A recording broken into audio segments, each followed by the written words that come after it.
everyone who is joining us live on our Zoom right now and who's going to be viewing it later. Welcome. Good evening, good morning, wherever you are watching us from. We are so privileged here for another Beit Abulafia session to have Rabbi Beyo join us. Jason Caplan, you and he have some incredible connections that we're going to get into. So Rabbi, let me be the first to welcome you. Hello, thank you so much for joining us. Hello, thank you for having me.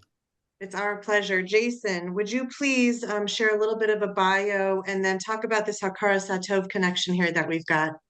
Great. Thank you for Shoshana for hosting this very unique Beit Abulafia program with Rabbi Beyo, who I will say from the beginning was very instrumental in the success of the Bridge Institute, the Universal Language Room, and Beit Abulafia. So there's a tremendous Hakar Sov to welcome him as our guest tonight. And I thank all the audience members for coming and then for all of you watching on the recording. Let me start with a bio. Rabbi Beyo has over 25 years of professional, entrepreneurial, and rabbinical experience. He's earned 3 rabbinical ordinations of the highest honor and focuses undergraduate and graduate level studies at universities of the United States and Israel in political science, Jewish history, and Jewish philosophy. We're going to get into all of that. He's at the East Valley JCC, CEO. He's CEO of 6 Million Voices. Has been chaplain and rabbi at Boston University, Hillel. There's a even grander bio on the JCC page of East Valley. Let's just say he's done a lot of work, and I'm one of the beneficiaries of his partnership and his desire to see people succeed. So I'm very happy to welcome Rabbi Beyo to the Beit Abulafia program. Thank you very, very much. It's a pleasure to be here. Long coming since we started, since we know each other, and I know Shoshana for a really long time. And so this is long coming. So thank you very much for having me on your program. Yay, it's our pleasure. Okay, so just the bio alone, Rabbi, that says a lot of things. We could talk about your background like this entire hour that we have scheduled. So instead, though, just give us like a snapshot because we have so many interesting topics that we want your thoughts on. So give us a quick little snapshot of your background professionally. So professionally, I start. I became a rabbi at a young age. Uh, I received my rabbinical ordinations, and then uh, my father needed help in business, so he pulled me into business. And so for many many years, I was in business doing toys. My father was a toy manufacturer in Europe and in Asia. Um, and business kept me inside for a really long time, um, until I decided that I did not want to be only in business. And so I transitioned my experience in business into merging it also with my rabbinical education and my teaching experience. And actually a lot of it is thanks to my wife that Shoshana also knows. Jason, I don't know if you know my wife yet, but Shoshana does know my wife, and that was very much thanks to her as well. And so I transitioned into a merge between business management and rabbinical. And that is when I started working for Boston University Hillel. I was the executive director of Boston University Hillel and the chaplain for the entire university. And then from there, I transitioned to back to Atlanta to Hillels of Georgia. And then 10 years ago, almost to the date, uh, 10 years ago, is when I landed in Phoenix to be the CEO and rabbi of the East Valley JCC, which is a regular JCC like 180 others across the nation. What makes us different in a one big sentence is that we are the only JCC in the country where the executive director or CEO, as you wish, is an Orthodox rabbi. And so that alone sets the tone. Like in any organization, the CEO sets the tone, the vision, the mission, together with the board. And so the fact that I am an Orthodox rabbi and we are the only one in the nation, and I think even globally, of JCCs to be run by an Orthodox rabbi makes us different.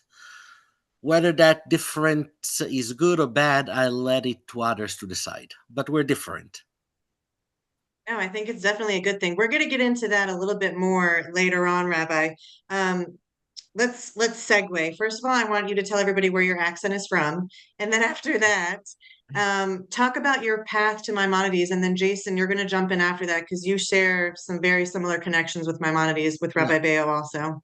So my accent is in New England. Uh, no, No. no, no. I was born and raised in Italy. Right. Yes, it's awesome. I And love it. then I lived for 23 years in Israel.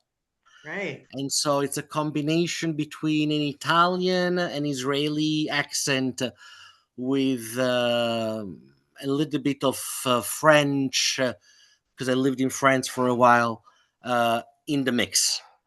Um, so that's where the accent is from. Great. And my connection to Maimonides. So Yes. an initial connection started because I was raised in a Chabad community, both in Italy and then later on in yeshivot.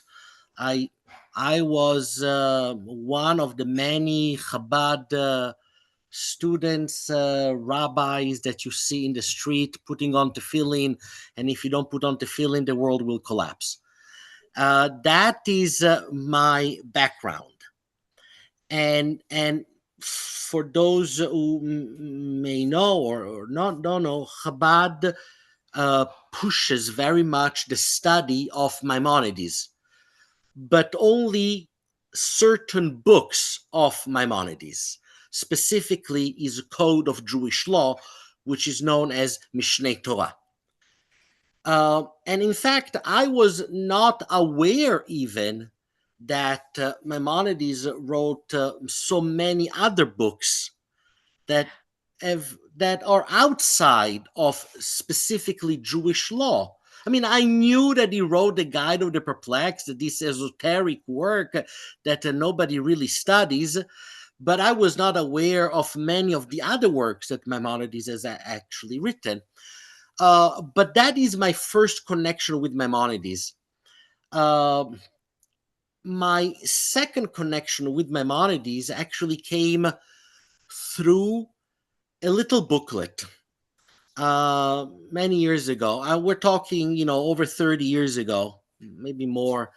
I It was a Shabbat afternoon. I was in Jerusalem, and I was having this conversation with this Satmar Chassid. He was on his religious journey. I was on my religious journey. And so here you have Chabad and Satmar sitting together on a Shabbat afternoon talking.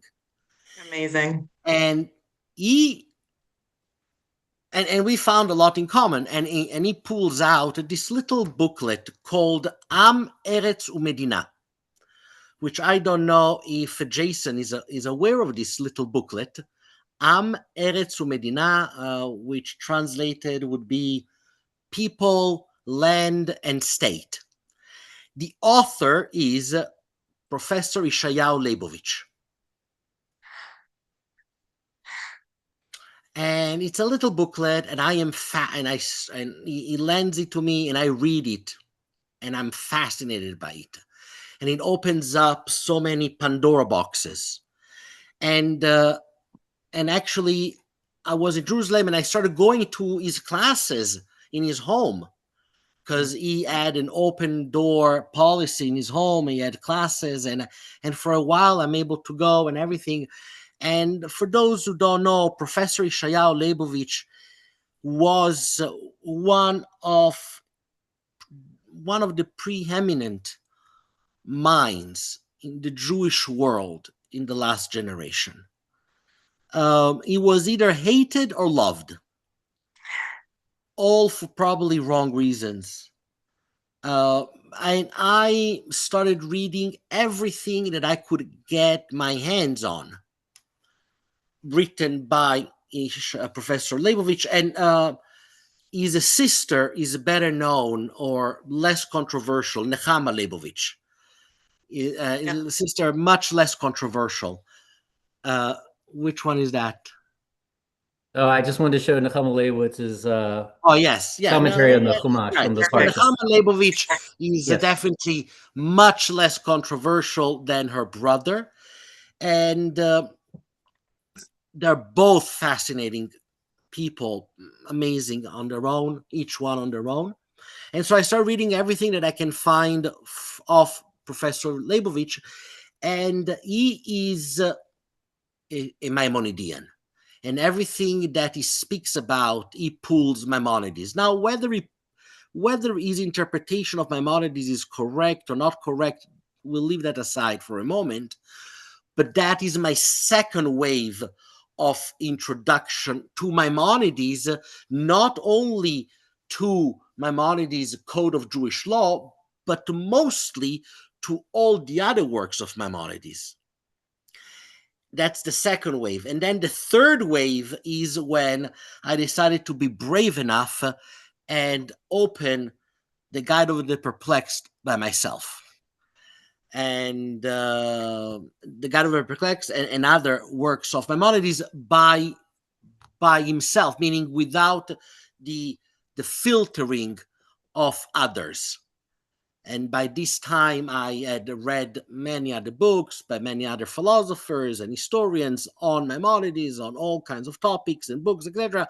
And so the third phase came when I decided, okay, I want to read Maimonides on my own. And that was the third phase. It was sort of like a gateway, like one thing led to the other. It all connected the dots for you to then take it on your own, right? Absolutely. Amazing. And I'm still involved in it. I think my wife always points out that we have more editions of Mishneh Torah and the Guide of the Perplexed than we have shelves. I believe it. I mean, just judging from your background right now, this makes a whole lot of sense. Yes. Yes. It's yes. good. No, it's good. Jason, a lot sounds familiar with Rabbi Beyo's path and yours as well. Share some of the similarities to Maimonides. Yeah, thanks, Shoshana. And I thought, Rabbi Beyo and I just started recently talking about this connection. So that's why I love these interviews. You learn more about your friends and where they come from. So I grew up in a conservative Jewish home, and I went to college and I studied practically every religion except for Judaism because I wasn't so, I don't know, interested in my Jewish background. Actually, I really didn't know what was there. And then college, I really fell in love with Chabad and got really, really involved and studied in Israel. And as I was studying, a very, very similar story to Rabbi Beyo. I just thought, well, we're talking about Maimonides, but we're talking about him. I'd like to hear directly from the source. And as I continue to have my love of meditation and mysticism of the Hasidic philosophy, I just wanted to hear somebody talk directly to me. And that's the thing about Maimonides. He's almost sitting across from you. There's a wonderful new translation. We interviewed him, Professor Len E. Goodman, and I will remember his co-author. That's not fair. I'll remember his co-author. And Len, Professor Goodman, really translated it as a letter, the way it was intended to be, to one of his students. So Maimonides, oh, there it is. So Yeah. Rabbi, do you have the co-author on there? Philip Lieberman. Yes, I'm sorry, Philip Lieberman. Thank you very much. Thank you. That's very important to mention both of them. So I just to be brief, that Maimonides really speaks to a person sitting across, and he says, "This is what I think is true. I've noticed that I can't really come conclusively to this conclusion. This is still up in the air for me. This I don't agree with Aristotle, but and he just speaks as someone who's still thinking. He's still in the act of thinking, and that's what really drew me to him. And then I went to this whole exploration of the Sephardic world at Yeshiva University, and I studied the works of Jose Faor, and all that led me to Abulafia over many years. So that's really the most amazing connection here. Is yes, and there's Jose Faor's book. Let me, Rabbi Beyo, say something so the screen comes to you. Here. This is you just keep mentioning books and I'll show them to you. Perfect, perfect, perfect. It's basically Wheel of Fortune. Okay, so let's bring up the next letter. So, can I buy a book?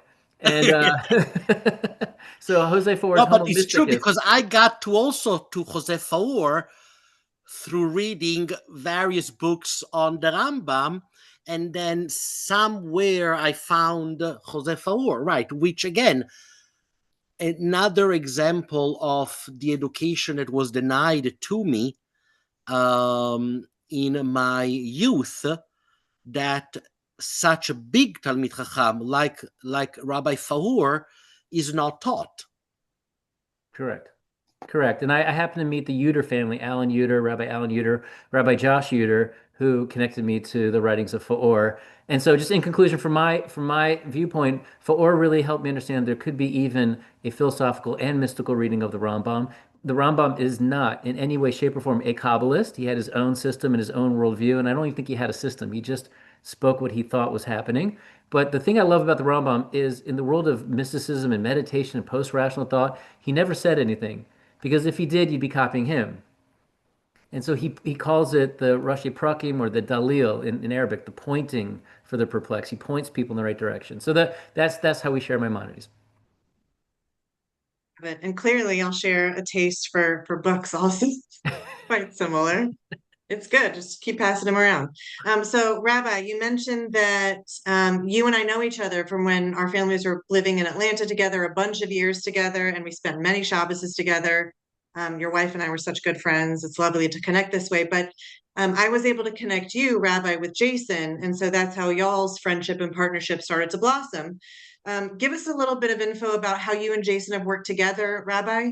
And then after that, Jason, talk to us about what Rabbi Beyo's support has been, his partnership, a little bit about his podcast and the Israel documentary. So a lot in there, but Rabbi, you start for us.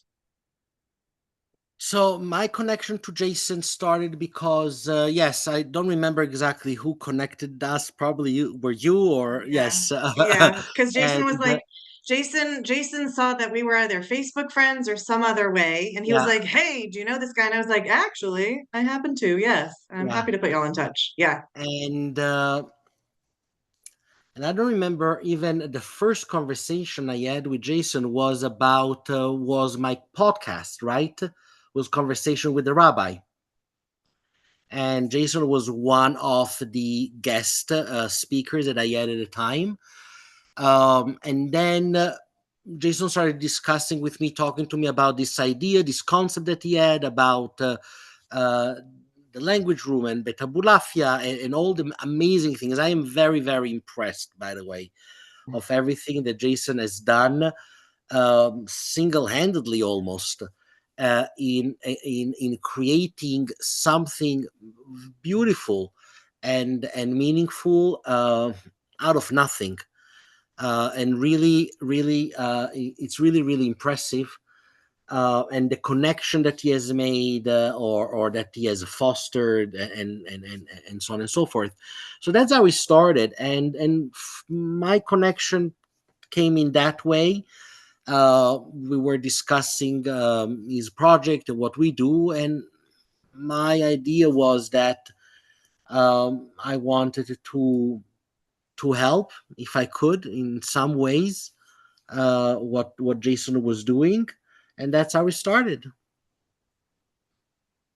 I love it. It's all about who you know. Yes. It, Right. it is. I guess I'll Jason, add there, yeah, that yeah. I had this program and this idea in 2004 in New York City. So if you Hmm. can picture yourself working on an idea where people said, "Oh, that's interesting," and year after year after year, and I come upon this introduction. First, Shoshana introduced me to Blind Mississippi Morris, which I'm very grateful for. Second, to Rabbi Beyo.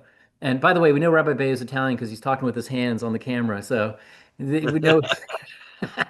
But I wanted to say that I talked to him. I was on his podcast. It was very interactive. It was very dynamic, and we got to talking about the project.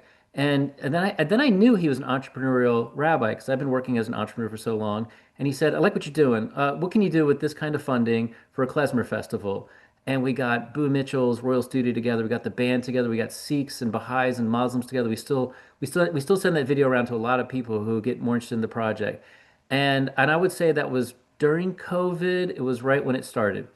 And so that's 2020. So fast forward another 4 years. In 2023, I go to Israel as a support mission. Rabbi Beyo funds the documentary.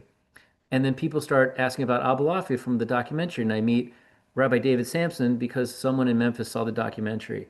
And then we started opening up 13 global programs. And I truly credit that for Rabbi Beyo seeing my work and saying, "Hey, fellow entrepreneur, if I gave you a spark, what could you do with it?" So this is my huge Hakar Satov. Thank God to Rabbi Thank Beyo, you. your partnership. Absolutely.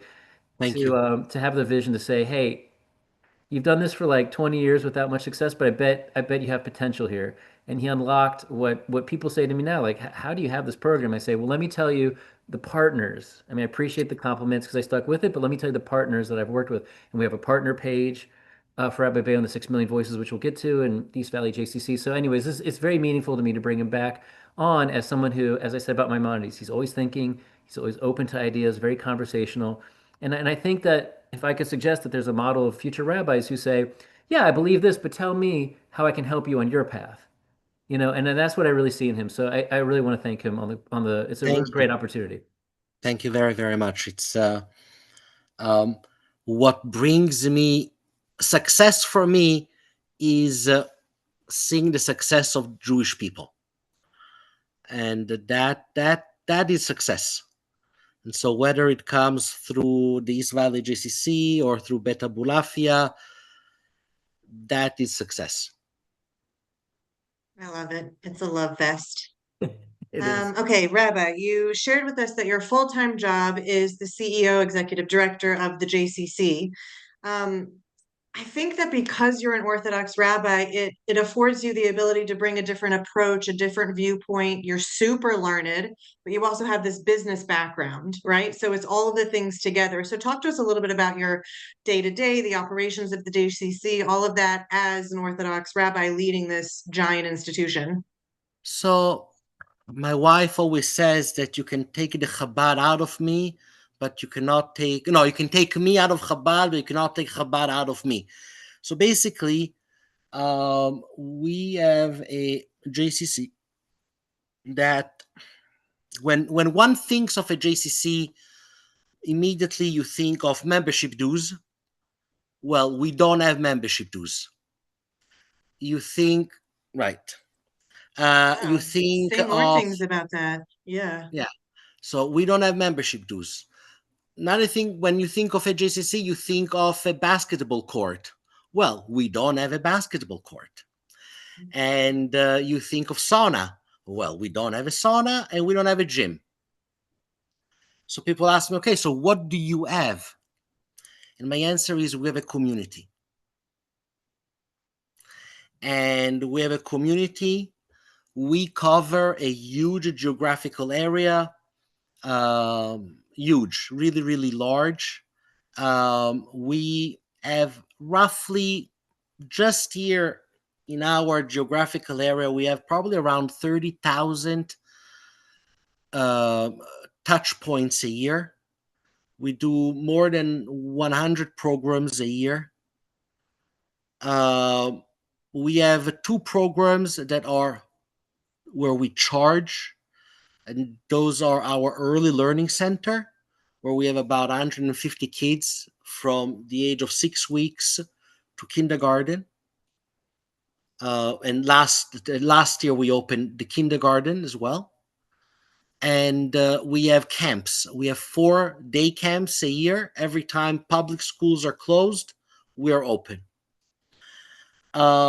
Those are the only 2 programs where there is a set fee.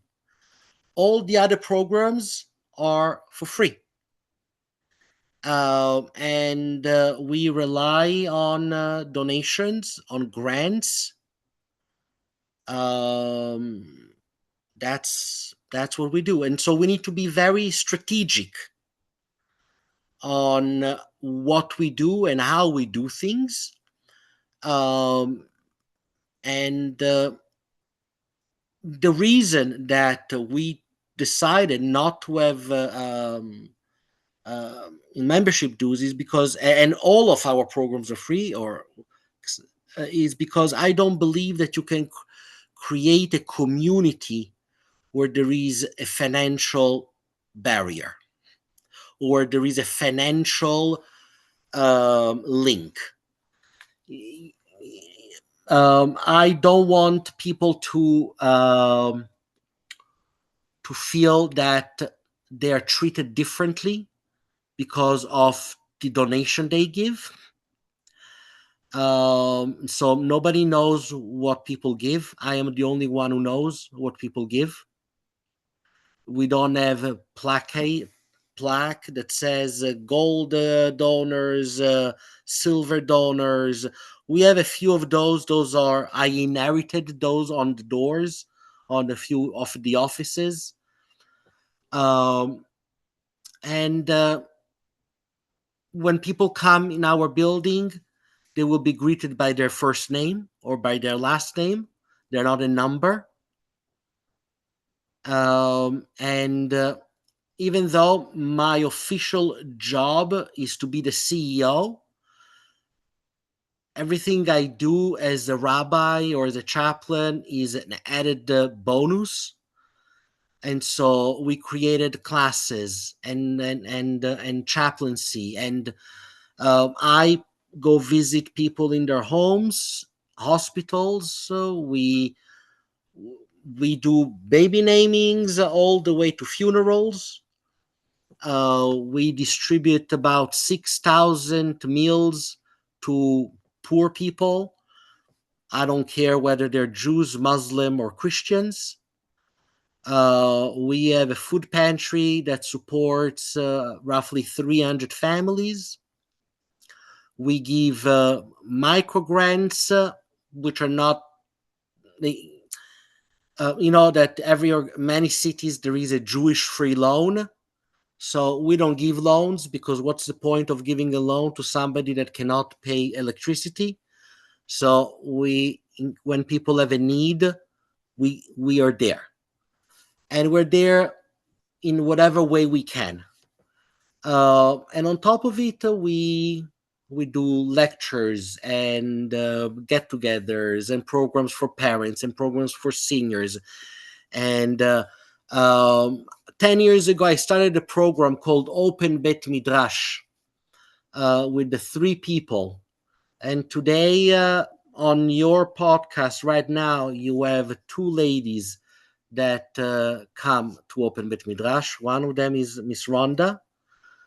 And she started coming this year or last year, I don't remember. And then she's and we have created a real chavruta, a real community where people come, people from all walks of life, and we have Jews and non-Jews that come to study, and we come and we study together. It's a really, really beautiful. It's beautiful. I gain more than what I give.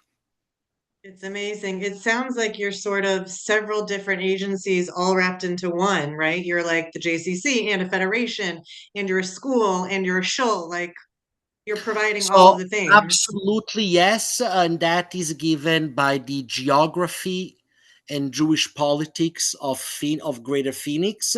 And so in the specific geographic area where we are, we do act as the biggest Jewish organization in the specific geographic area. So a lot of people turn to us for services that are provided maybe by other organizations in other parts of town that are less accessible to them. You're like the poster child for what a big tent is. Like you're Yeah, living it. especially because I am so good looking, so I can definitely be the poster child. Yes, exactly. That's where I was going next with this. What is this? You must have an amazing staff to help you with such a large operation. You have people supporting you at the JCC. Yes, I could not do anything without my staff, and what is very interesting is that the core staff has been at the JCC longer than me. So my number 2, she's been at the JCC for over 40 years. I'm not allowed to say the exact years because then people will start knowing how old she is. So I just say over 40. That's fair. And many others have been there for really, really long time. And that I think I credit not to myself, but to my predecessors that have created this sense of real. It's not just a job; it's what we do. It's not only a job. It's and I know that I can call or message any of my executive team members in the middle of the night or on Sundays, and they will reply. Amazing. It's a really strong collaboration. Everybody's in Yes, it for the same reasons. Yeah, it's fantastic. 100%. Yes. I want you to share with us. So we've talked a little bit about outreach and education in the classes. So talk to us about 6 Million Voices. And Jason, as Rabbi Beyo is sharing that with us, this incredible program and blog that he's got, I want you to be thinking about what you can share with our viewers here about how ULR or Beit Abulafia would fit in with 6 Million Voices. So Rabbi, first educate us on what that Sure. is, please. And I'll bring up the So, website while he's talking. Great. yeah. There you go. So I sent you the other link. Oh, you want me to do the other link? Okay, no problem. Yeah, the other one is Go better. ahead and start talking, and I'll look for that one. So we have always been involved in Holocaust education Sure. with lectures, movies, documentaries, you name it. Right. And when COVID came, we said, like the entire world, okay, how are we going to pivot online, right? What are we going to do to pivot online?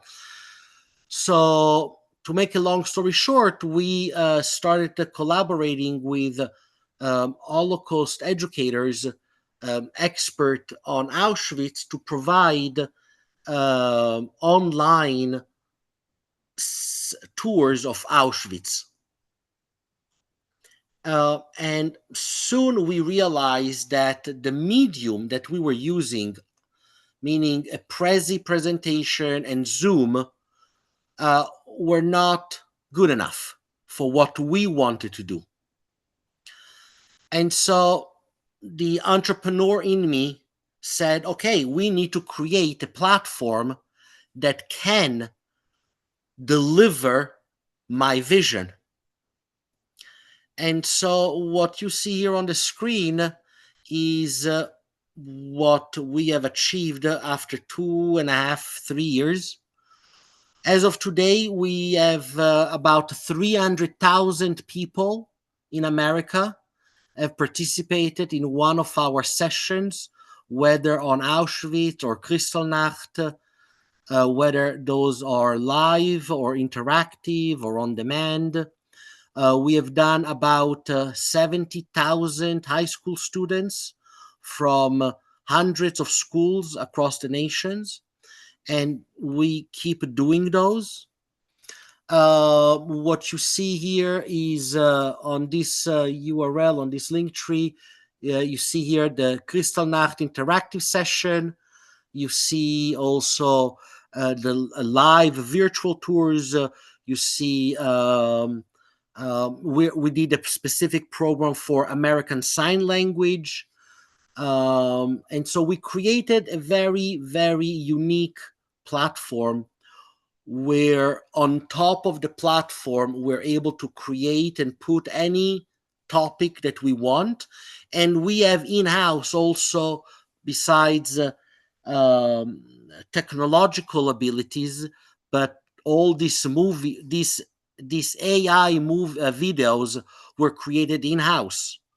So we have a 3D artist, we work with archaeologists and historians and animators to be able to bring to life, so to speak, those moments in Jewish history.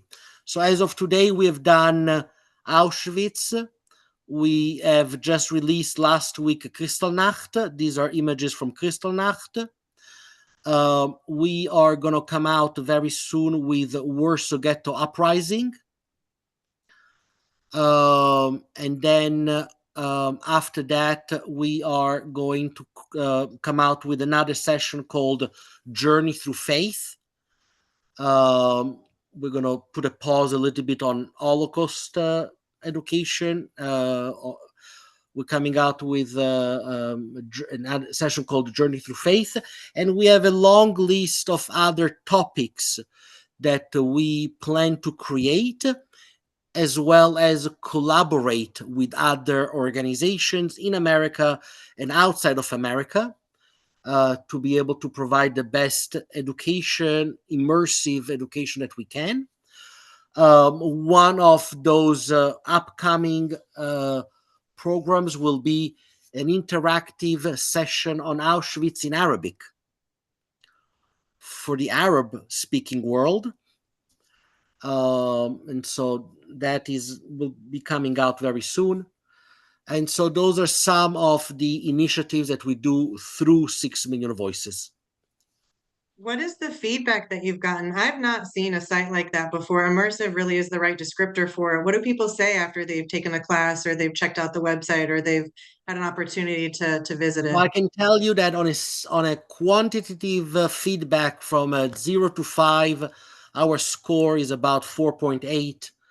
And the feedback that we receive are amazing. I mean, if I were in my office right now, I would reach out in the back and pull out a bag full with hundreds of handwritten notes from students that have reached out to us after a session, after a live session, because we do live sessions, we do on-demand sessions, and mostly for schools we do live sessions.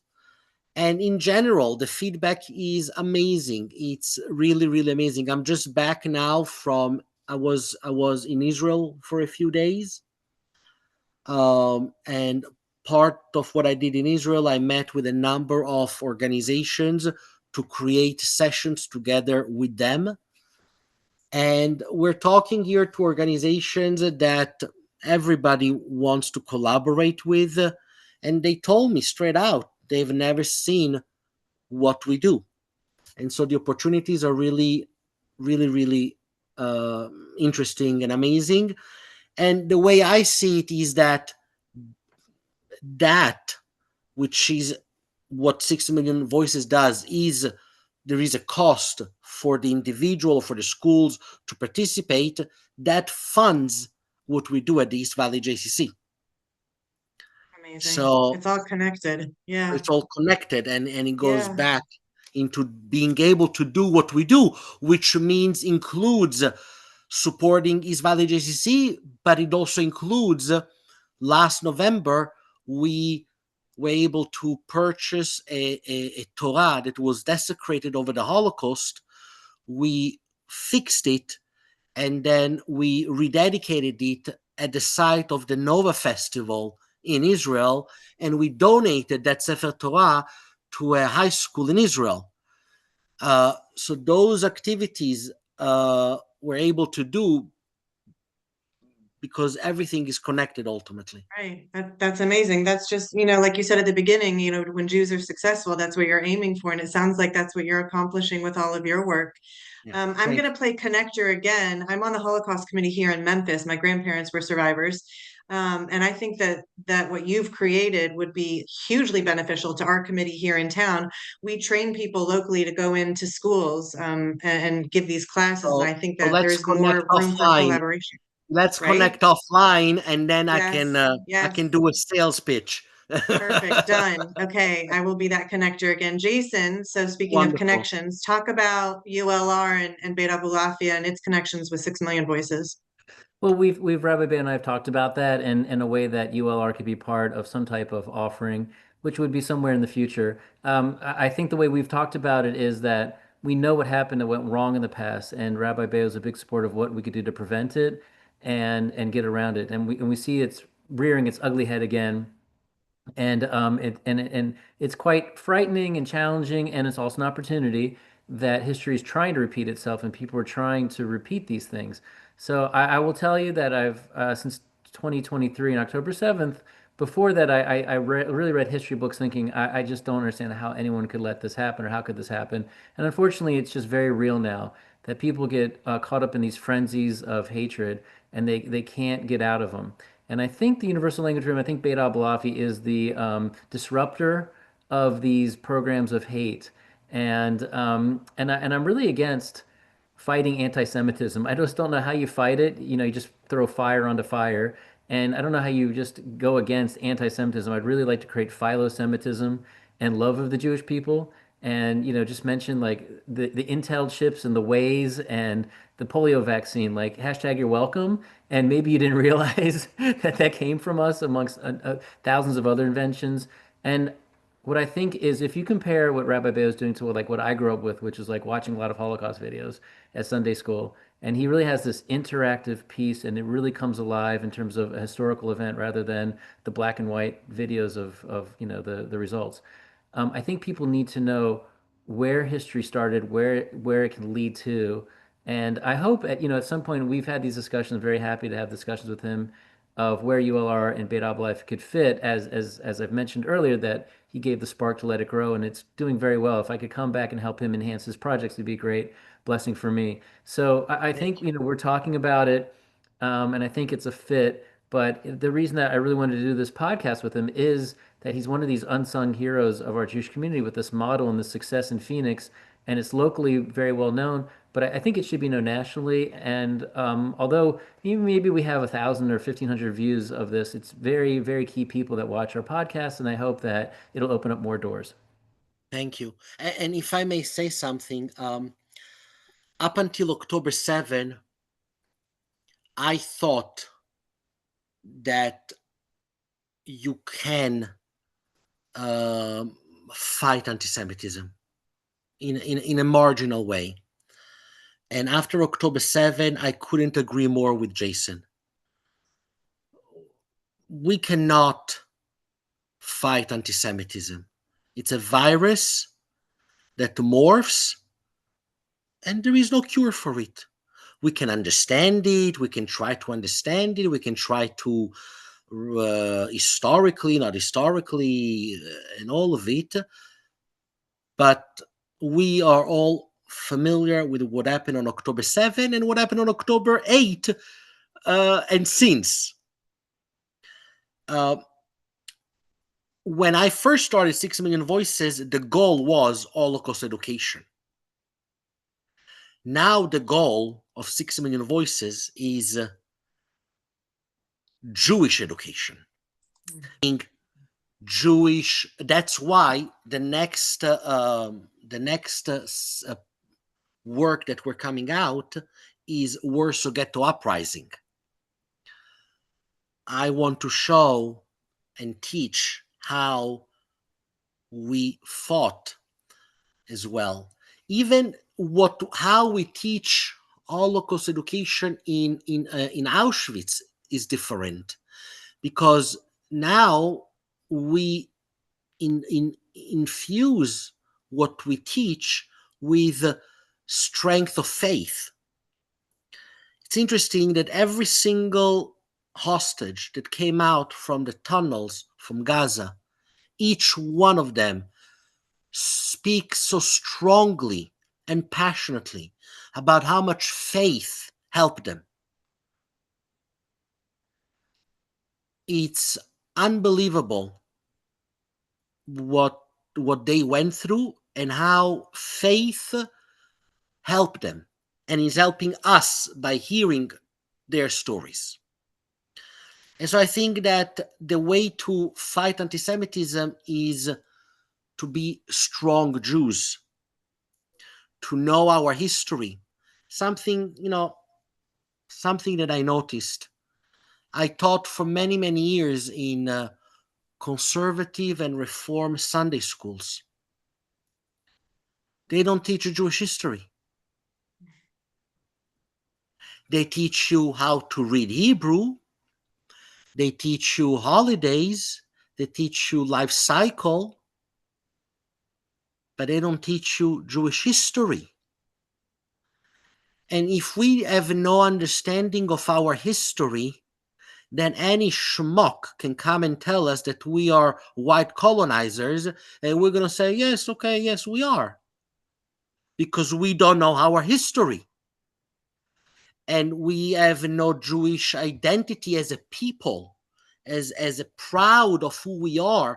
We walk around We think that morality comes from the French Revolution or from John Locke, but it's not true. No, it comes first from the Torah, from our rabbis, from our history, and then it goes trickle down to everybody else, with all due respect to everything that these other thought and philosopher brought. Amazing. But it comes from us. And we have to be so proud of who we are and what we offer to the world. And so that is how, again, going back to Jewish success, it's not because Jewish success is the world success. And that is, and we have to be proud of it. Indeed. So what do you think then, looking ahead, right, for the future of Judaism and our people? What are you hoping for, considering where we are right now throughout the world? I don't know about the world. I think that one of the things that it's very hurtful to see is that here in America, the level of assimilation is staggering, and we are losing generations of Jews because we, and I point to myself, leaders, teachers, rabbis are failing them. We don't have enough good Jewish leaders. We don't have enough good Jewish rabbis, good Jewish teachers. And so we are failing our people. When a few years ago, they did a survey here in Phoenix, and I think it's probably the results will be similar in other cities. And they did a poll among all the Jews, 110,000 Jews here in Greater Phoenix. And they asked, what's your Jewish connection? What makes you Jewish? I don't remember the exact wording of the question. Over 80% said the Holocaust. That's a failure. That's such a huge failure. I am not Jewish because of the Holocaust.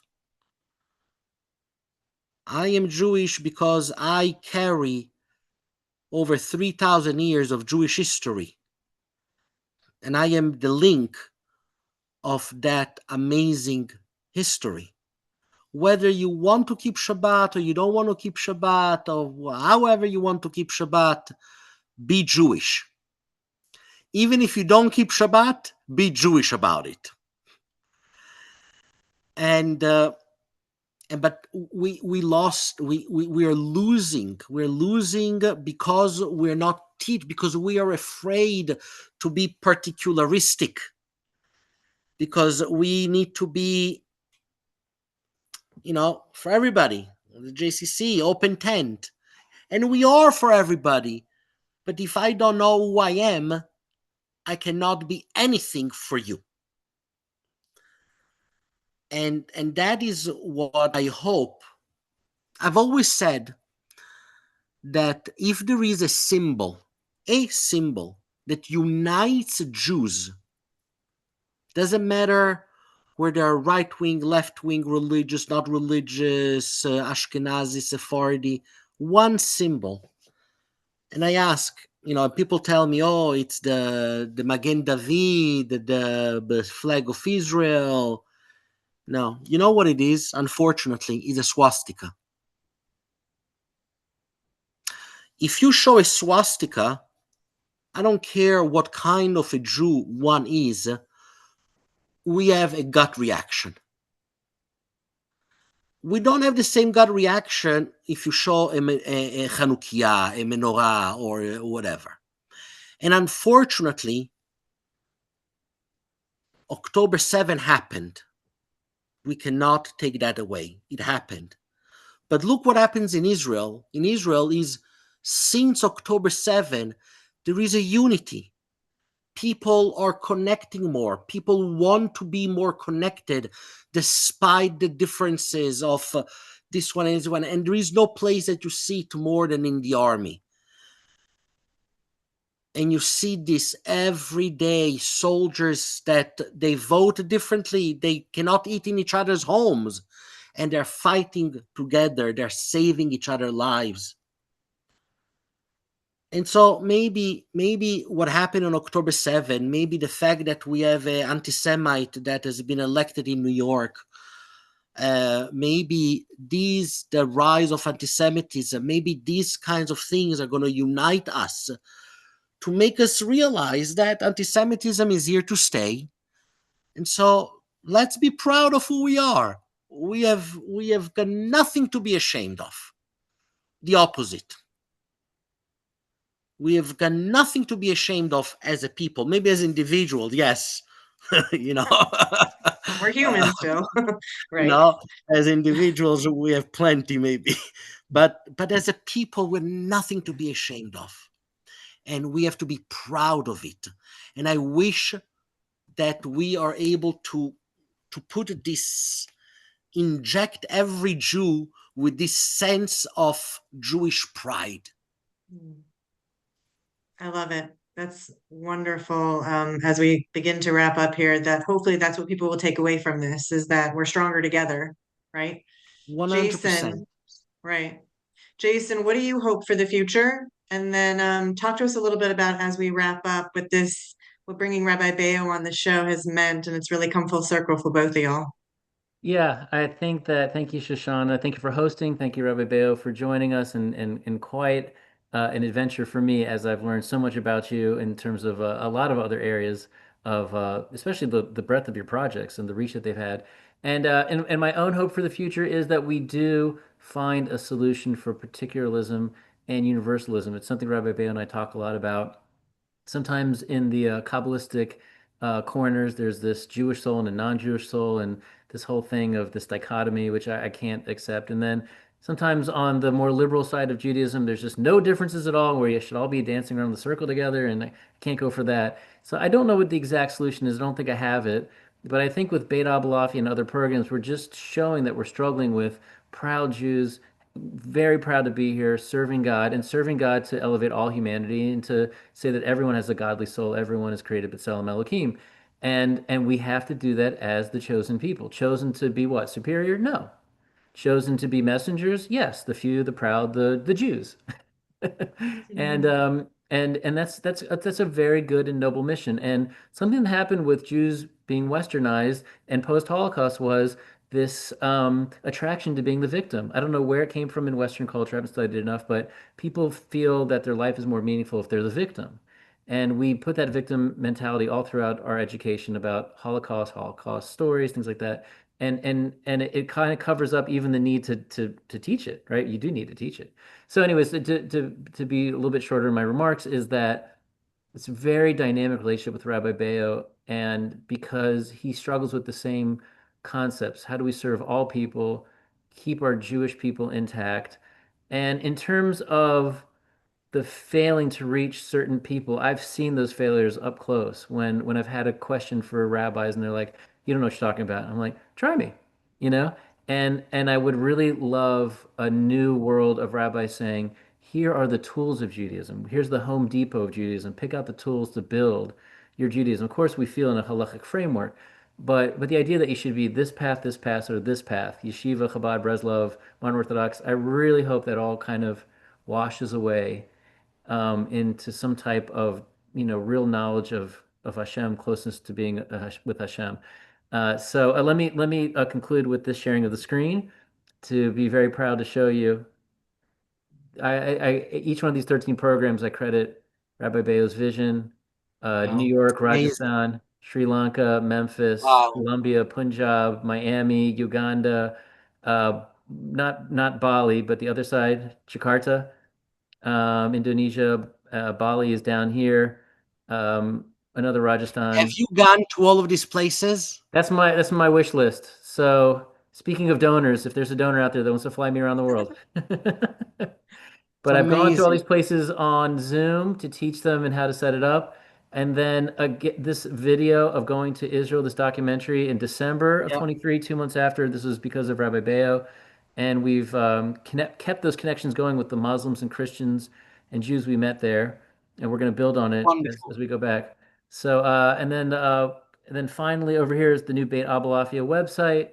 Really just talking about in our universal vision of Judaism while keeping our beautiful devotion to our particular people. And I just want to credit, I met Rabbi David Sampson, who's become a tremendous teacher. Here he is over here. And these are all the gentlemen that I study with, Abulafia with.